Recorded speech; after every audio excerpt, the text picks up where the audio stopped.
The room had been sealed for years, its silence thick enough to feel on the skin. Light pushed through a crooked window in thin, reluctant lines, touching the dust but warming nothing. The air tasted of old paper and stillness. Each object remained exactly where it had been on the night everything stopped. This was the frozen scene, dim, suspended, indifferent, where the story of Liora Maven, 26, ended and the long trail of unanswered questions began. The walls held the shape of her absence the way clay holds a fingerprint, faint, fragile, permanent. And now, after decades, the door opened again. The investigator stepped inside with the steady restraint of someone returning to a place that had once challenged him. His name was Elias Marrow, a man known for calm precision rather than thunder. Nothing about him broke the quiet. He moved like a shadow that remembered where it used to stand, tracing the outlines of what was left behind. The scene had been preserved with near-ritual care. A framed map lay on the floor near the desk, a mug still rested beside an overturned notebook, and the faint outline of chalk remained near the center of the room. It had been a small apartment in rural North Texas, the kind built with thin walls and cheaper bricks. Liora had lived here alone, working nights at a community center and taking evening classes at a technical college. Her friends described her as bright in a steady way, warm but never loud, focused but never rigid. The first officers on that night in 1998 had believed the case would resolve itself quickly. A single room, a single victim, few variables, but the story refused to fold neatly. Evidence contradicted itself, statements drifted, timelines bent, and when the trail chilled, the case froze with it. Elias paused at the center, head lowered. He didn't touch anything yet. He let the atmosphere settle around him, the faint metallic air, the quiet hum of the building's old wiring, even the gentle creak of his own shoes. He was returning not as a savior but as a witness. A photo rested on the table, still where he remembered seeing it during the first investigation. Liora standing outside the center where she worked, hair tied loosely, smiling in a way that seemed almost reluctant. The image felt like a breath held too long. Elias lifted it with careful fingers. "You again," he murmured, barely audible, less a statement than a habit of thought. He had always felt the case tug at him, an unresolved chord in a song he had once memorized. Now, as he stood in the unchanged calm of the room, memories returned with the frictionless glide of film being rewound. He could see the rookie he had been then, packing, sorting, hopping. He could hear the earlier theories, break-in, personal grudge, wrong place, wrong time. All of them had eventually dissolved. Now he faced the same silence, but age had changed his approach. There was less urgency, more endurance. He noticed smaller things. A piece of tape at the edge of the window frame. A faint scratch on the inner side of the door. A smear on the corner of the desk, almost invisible unless caught by a precise angle of light. These small ghosts waited for him, unchanged by time. The faint rustle of a paper lifted by air from the hallway was the only new sound. Elias set the photo back exactly where it had been. The moment felt like the first inhalation before a long dive. He looked around once more, letting the room speak in its own language, quiet, patient, reluctant. Then he began. Case reopens due to discovery of new crucial evidence. It started with a box, a simple, unlabeled one discovered during a routine clearance of an old county storage unit. The box held items from different cases, mixed through years of poor cataloging, but one envelope inside did not belong to any of them. The paper looked newer than the others. Inside it was a single object, a small, rust-flecked key. Attached to it was a note, short, handwritten, unsteady. For LM wrongly filed. That was enough to trigger a mandatory review. Protocol demanded cross-checking any rediscovered items with unsolved cases from the same region. When the initials matched Liora Maven, the decision became unavoidable. The cold case unit reopened the file. Elias had been quietly working a different case when the call came. The request was simple: review, evaluate, consult if necessary. But he did more than that. He volunteered. It surprised no one who knew his history with the case. There were investigations one forgets, and there were those that embed themselves like a faint pulse, steady and persistent. The key was examined under laboratory conditions. No prints, no identifying marks beyond the rusting grooves. But the shape suggested it belonged to a lockbox or a small drawer, possibly something portable. The discovery didn't answer anything. It only raised more questions, which was precisely why it mattered. When Elias received the key, he held it between his fingers, weighing not the metal but the years contained within it. A misplaced item from a lost night had surfaced after nearly 3 decades. That alone demanded attention. He returned to the old apartment the same afternoon. The scene had been cleaned but not altered. Furniture remained in place, shifted only when new tenants had briefly occupied the space in the early 2000s. When the building transitioned into long-term storage use, no one disturbed the unit again. It had been sealed by accident, preserved by circumstance. Now the key and the room stood facing each other like 2 distant pages of the same story, finally brought together. Elias walked the perimeter first, scanning each corner with a slow, methodical pattern. He ran a gloved hand along the base of the wall. He crouched near the desk, examining its underside. He paused in front of a narrow wooden cabinet near the sink, old, chipped, with a single locked drawer at the bottom. For the first time in years, something in the case drew a faint, quiet breath. He inserted the key. It turned. The drawer slid open with a soft, wooden sigh, revealing a bundle of papers wrapped in a thin cloth, the fabric pale from time. Inside them was a diary, Liora's, or at least a portion of one. The early entries were missing, pages torn out long ago, but what remained covered the final 2 months of her life. Elias sat on the floor, legs folded, and read the first visible entry. Someone has been knocking, late, not sure why, just a pattern I can't name yet. The next, saw the same car again, different day, same slow pass. Then later, I told him I couldn't help anymore. I think he didn't like that. The entries grew more uncertain, written with shorter strokes, as though Liora had been trying to compress both fear and clarity into as few lines as possible. One sentence struck him hardest. He said he only needed one evening, one last talk. Elias closed the diary and placed it beside him. The room seemed tighter now, the air heavier. This was no longer a simple, unsolved incident. The diary implied a pattern, a person, a reason. The reopened case now had something it never had before: Liora's voice.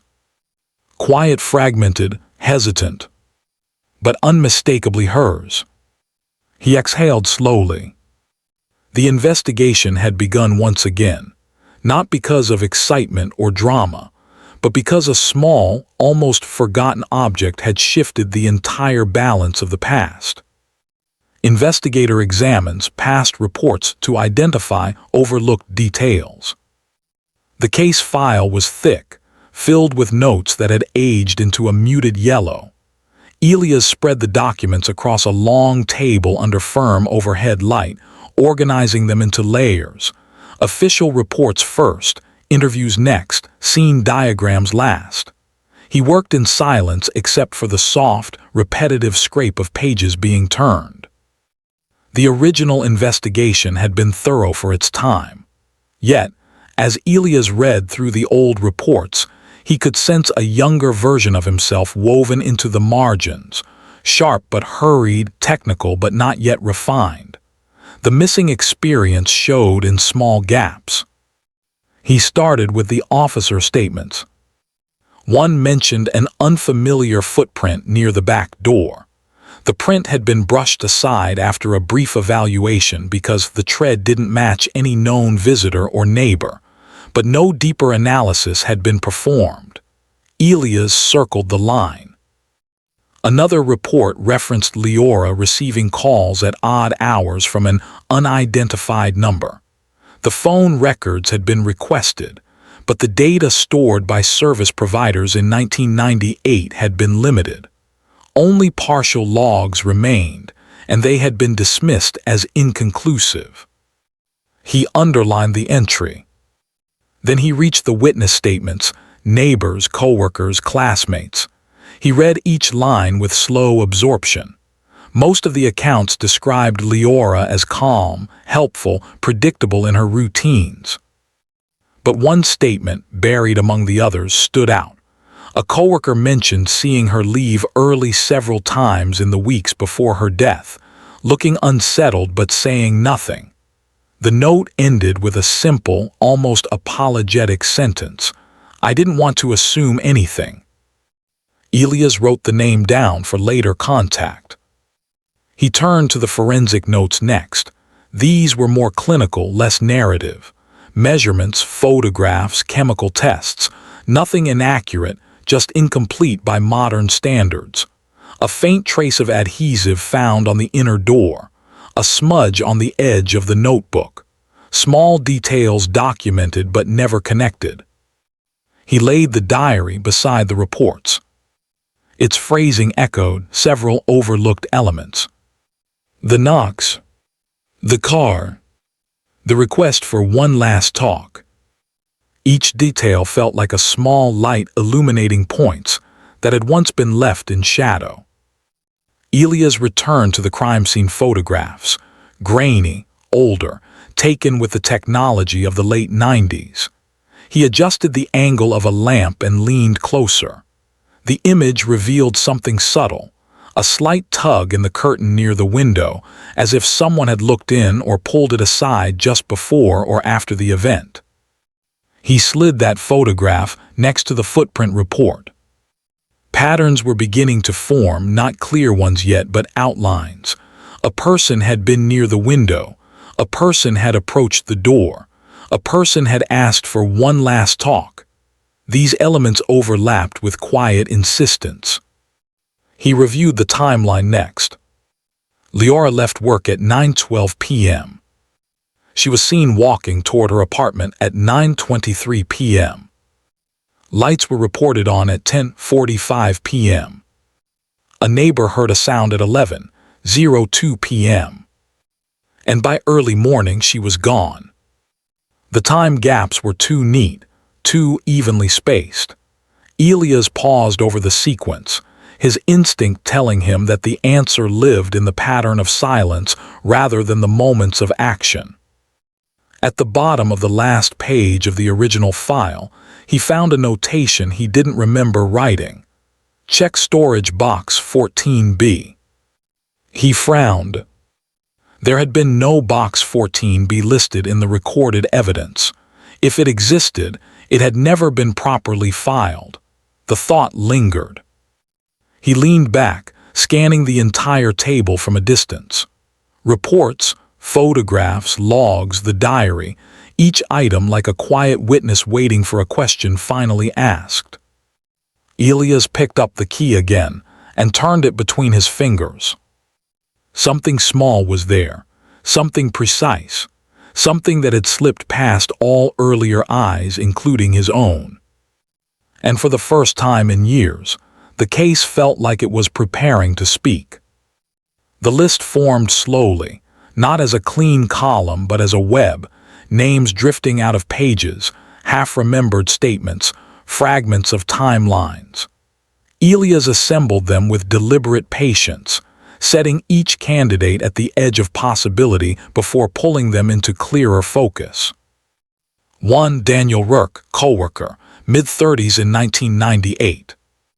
He had worked with Liora at the community center, handling after-hours coordination.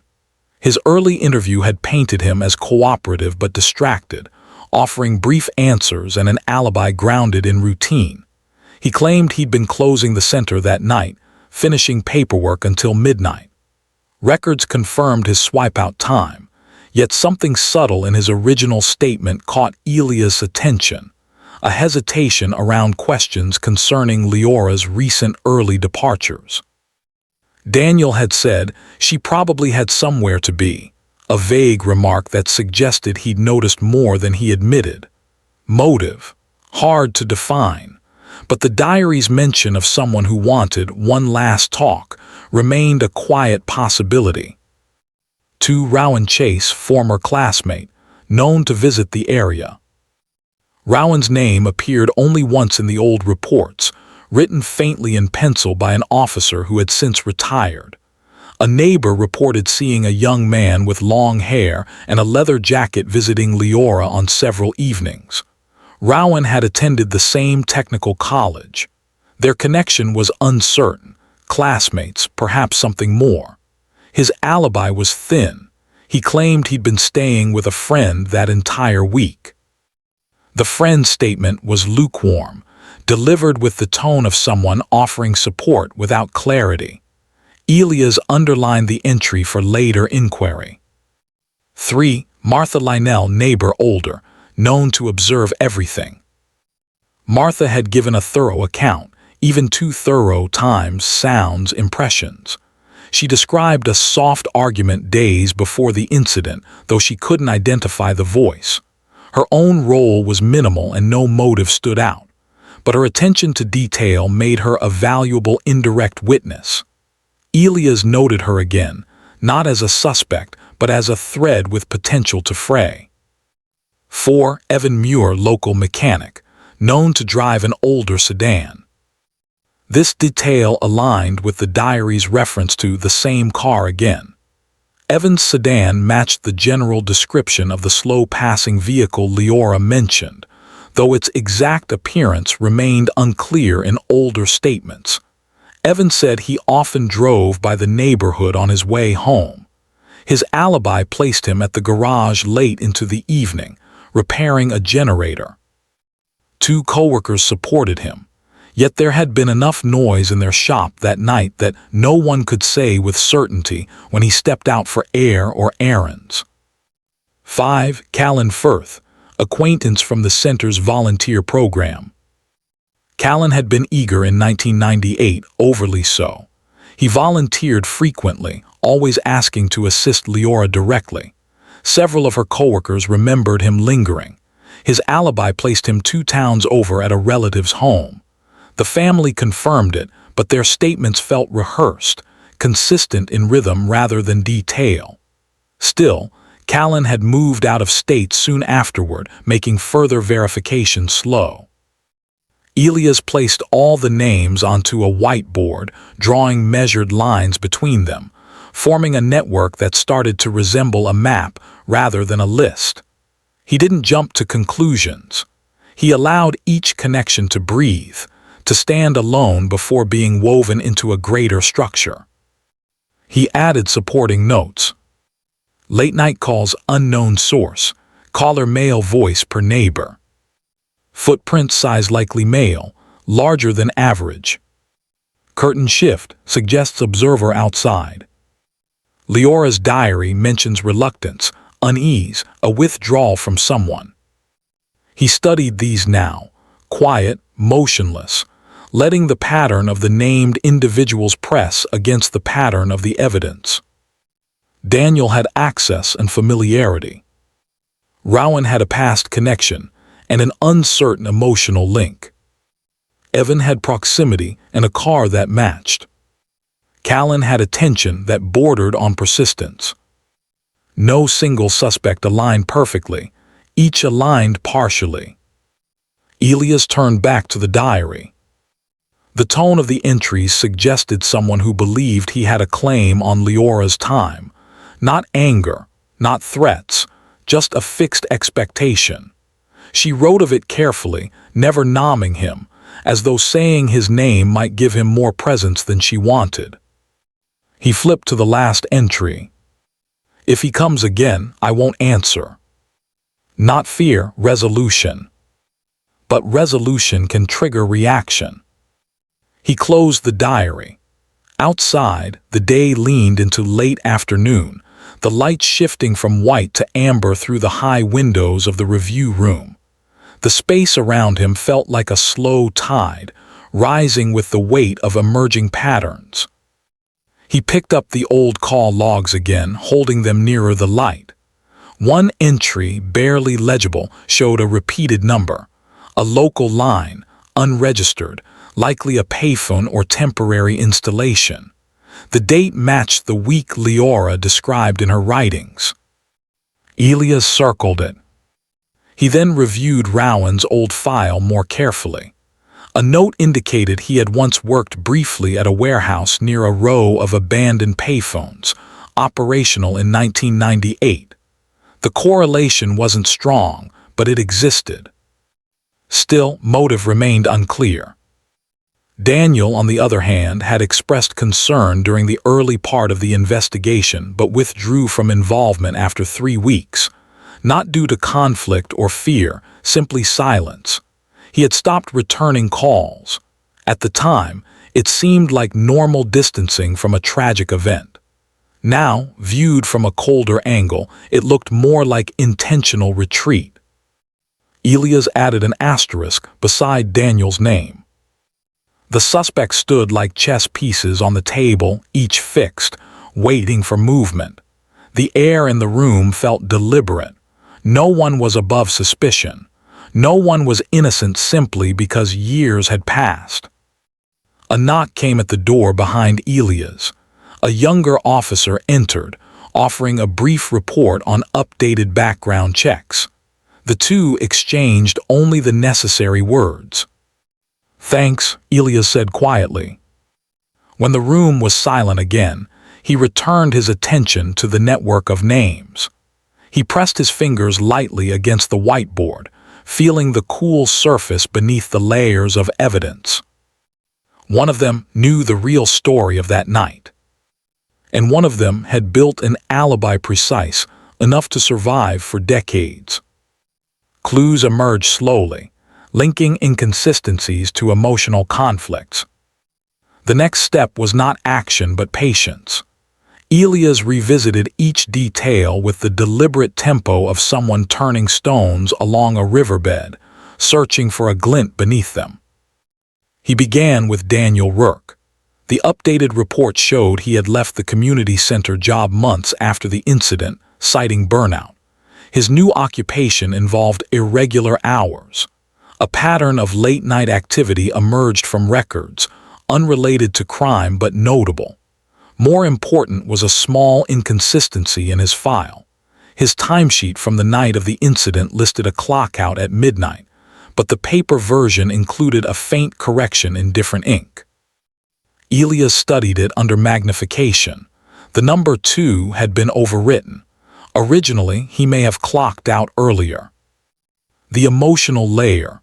Daniel had expressed interest in Liora during their time together, subtle but present. Not obsession, just quiet attachment. Elias wrote beside his name, interest disguised as routine. Next, Rowan Chase. Tracking him down took longer. His current address showed he lived several counties away, a modest life, steady employment.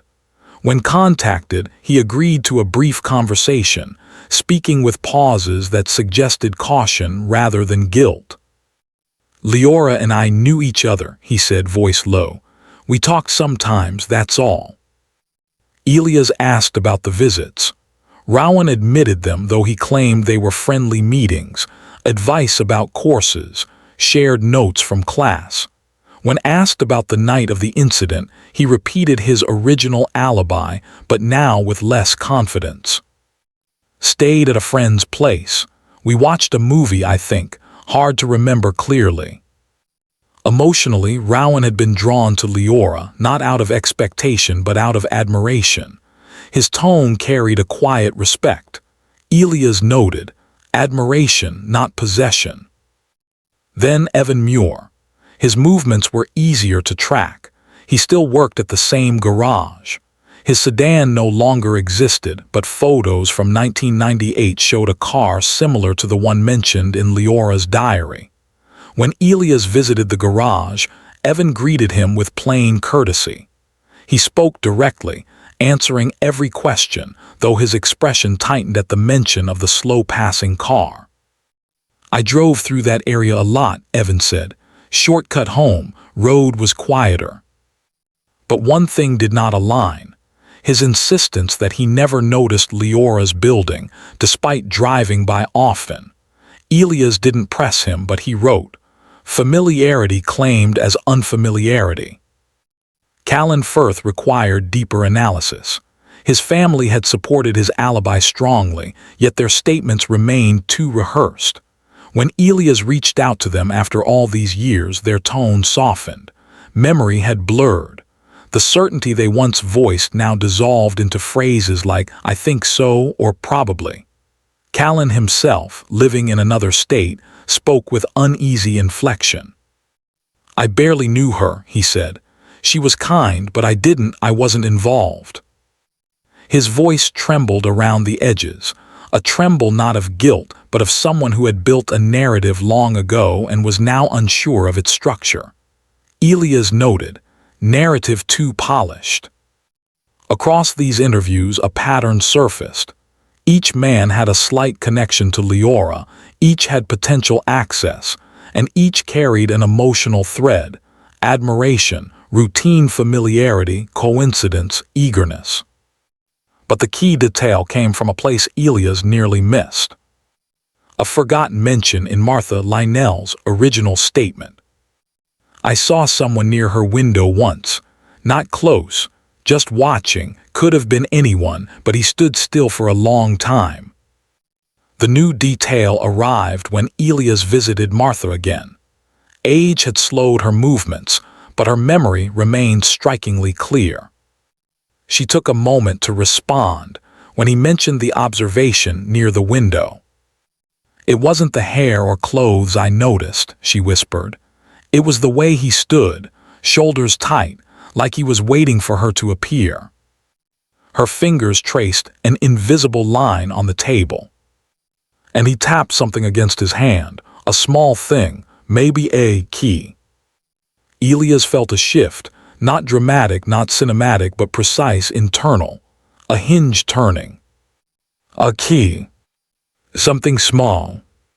Something easily overlooked. That detail didn't point to just one suspect yet. Several had access to keys. Daniel had office keys. Rowan had student access keys. Evan had car keys, and Callan had volunteer keys. But Martha added one more sentence.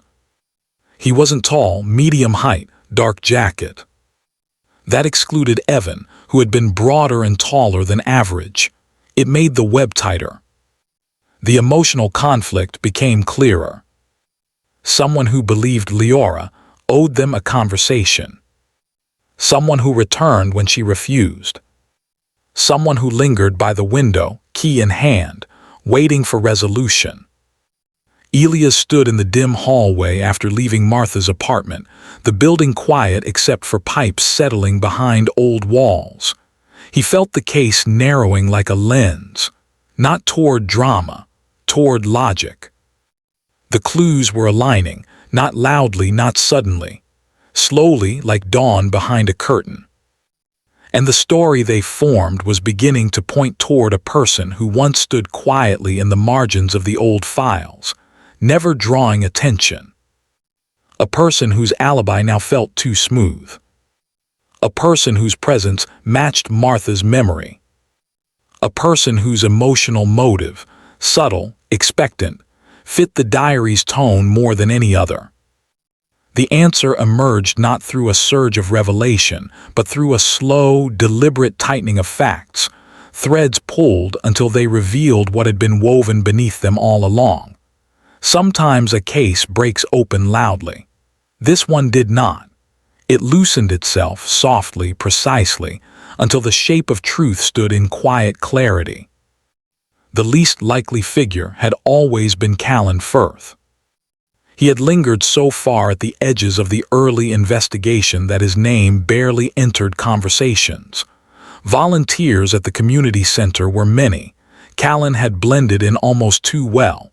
No obvious motive, no standout personality, no conflict with Liora that anyone recalled. Just a polite presence, helpful, consistent, unassuming. And yet, the more Elias studied the emotional tones in the diary, the more the entries pointed towards someone who felt quietly entitled to Liora's time. Someone who believed he had earned a conversation, a final meeting. Not someone bold or confrontational, someone soft-spoken, hesitant but firm beneath the calm. Callan fit that profile with unsettling precision. The shift began with the re-examination of his old alibi. His family, once unwavering in their certainty, now spoke with softened phrases. Their recollections were no longer aligned. The younger cousin who had once insisted Callan stayed the entire evening at their home now admitted, "He stepped out for a while, I don't remember when." An uncle said, "He came late maybe, or left early, hard to say." A sister offered, "He was around most of the night, I think," her voice uncertain. Their collective memory felt less like truth, and more like a story repeated until it became self-sustaining. Elias returned to another neglected detail, the footprint at the scene. It had never matched any clear suspect, but when older photographs were enhanced and the depth of the print remeasured using modern software, the results showed a surprising finding.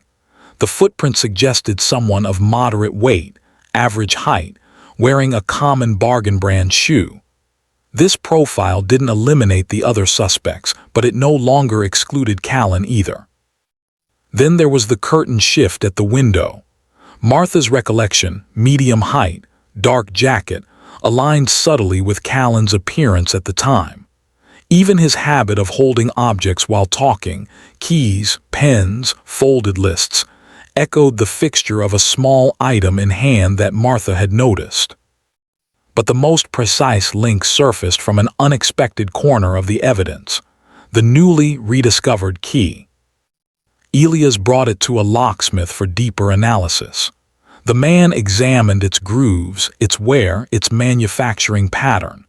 When he finished, he said, "It's not for a drawer originally. It's for an older locker or storage cabinet, maybe retrofitted to fit something else later." A storage cabinet. A locker. A place where volunteers might keep items. The community center where Liora and Callan had worked used identical locks on their older storage units in the late 90s. That detail had never been cross-referenced. The locker logs from that era were stored on microfilm. Elias tracked them down at the county archive, scrolling through faded entries until he found the code that matched the key's number trace. Locker C12. Assigned to Callan Firth. A small fact, small enough to slip past nearly everyone, but devastating in its logic. If the key found decades later belonged to Callan's old locker, then it meant someone had held onto that key at a time when Callan should have turned it in. Someone who had kept it with intention. Someone who had been near Liora's apartment that night. Martha's memory again, faint but consistent. Elias leaned back in the archive room chair as the realization pressed into him. Not a dramatic realization, just a steady, inevitable one. He revisited Callan's volunteer hours next. Records from the months before the incident showed he had often stayed late, sometimes overlapping with Liora's schedule, sometimes waiting for her shift to end. His hours were flexible, making his movements harder to trace. His interest in Liora had been subtle, almost hidden, an eagerness to help, to assist with tasks she didn't need assistance with, the quiet kindness that can mask an expectation. Elias interviewed him again. Callan arrived at the local station willingly, sitting across from Elias with careful posture. His voice remained soft, his answers smooth. But beneath that smoothness, Elias sensed something rehearsed. "You kept the locker key," Elias said plainly, no emotion in the question. Callan blinked, confusion flickering across his face like a brief shadow. I don't remember," he replied. Elias placed the key on the table between them. "This was found in storage," he said. "It belongs to your old locker." Callan stared at it. His hands tightened slightly, a motion so small it might have meant nothing. But to Elias it meant everything. He waited, silence expanded. After several seconds, Callan's breath broke the stillness. I didn't mean for anything to happen," he whispered, the words fragile, not harmful, just worn. "I only wanted to talk. She was kind, she listened. And then she stepped back, pulled away." Elias did not move. "I thought if I asked again she'd understand," Callan continued. "Just one more evening, that's all, but she closed the door. She didn't even open it when I knocked." A pause. "I waited by the window to see if she'd come out. She didn't. I don't know why I stayed. I just stayed." His voice dimmed to a faint tremor. "I shouldn't have gone inside. But the lock, it wasn't strong. I didn't want to scare her. I just wanted to say what I needed to say." What followed came out in fragments. Hesitations, pieces, nothing graphic, nothing extreme. Callan's account aligned with the timeline, the silence, the diary entries. His intent had been one thing, the outcome another. Not melodramatic, not sensational. Just a sequence of decisions shaped by quiet expectation and misguided certainty. The logic matched too cleanly to ignore. A key kept for years. A presence at the window. A story too polished. A motive rooted in quiet emotional conflict rather than rage. Callan was not the villain of a dramatic tale. He was simply the one whose pattern aligned, precisely, quietly, undeniably. He lowered his head. "I didn't want," he began, but the sentence never finished. Elias listened without interruption. When the final silence settled, he rose and ended the interview. Procedure followed. The formality of justice began. But nothing about it felt resolved. Not fully. Not in the way stories promise resolution. It was simply correct. Ends with moral reflection. Truth isn't always visible on surface. The case closed without ceremony. No flash, no noise, no sense of triumph. Just signatures, quiet confirmations, and the steady movement of a file from the open shelf to the resolved archive. Elias stood once more in the old apartment before the final documentation was completed. The light touched the room in that familiar narrow way, thin streaks from the window, dust drifting like muted echoes. Nothing here fought for attention. Nothing here dramatized itself. The space simply existed around the absence that had shaped it. He walked to the desk where the photo still rested. Liora's faint smile looked unchanged, untouched by the years. He held the image with the same care he had the first time. Not reverence, just steadiness. A recognition of something human in a story otherwise consumed by procedure. He thought of the suspects, their faces, their stories, their small truths. How each had seemed possible, and yet only one had fit the quiet structure of the evidence. A structure built not on spectacle but on small, careful pieces. So many years of silence, and all along, the answer had been a key, a diary, a forgotten locker code. Answers that waited for someone patient enough to listen to the softest details. Elias placed the photo back in its exact spot. His gaze traveled around the room one last time, The mug by the notebook, the slight scratch on the door, the flicker of old chalk on the floor. All these objects had waited decades for alignment. None had shouted. None had demanded. He found a kind of truth in that. Not a comforting truth, not a dramatic truth. Just truth. The kind that sits beneath the surface of things, often unnoticed, often unspoken, until the right weight is placed upon it. As he stepped toward the door, he paused. There was no satisfaction in the outcome, only clarity. Justice, when delivered after so many years, felt like machinery, precise, steady, indifferent. It did its work, but it did not warm the air it passed through. Still, something human remained. In the silence of the old apartment. In the faint scent of paper and dust. In the quiet endurance of a story that finally found its last missing piece. Elias closed the door gently. No triumph. No final declaration. Just a man walking away from a truth that had always been there, waiting for someone to look closely enough. And as he left, the hallway filled with stillness again, carrying the weight of a simple, enduring reminder. Not all truths rise to the surface on their own. Some wait in the quiet, in the margins, in the smallest overlooked details, until someone finally listens.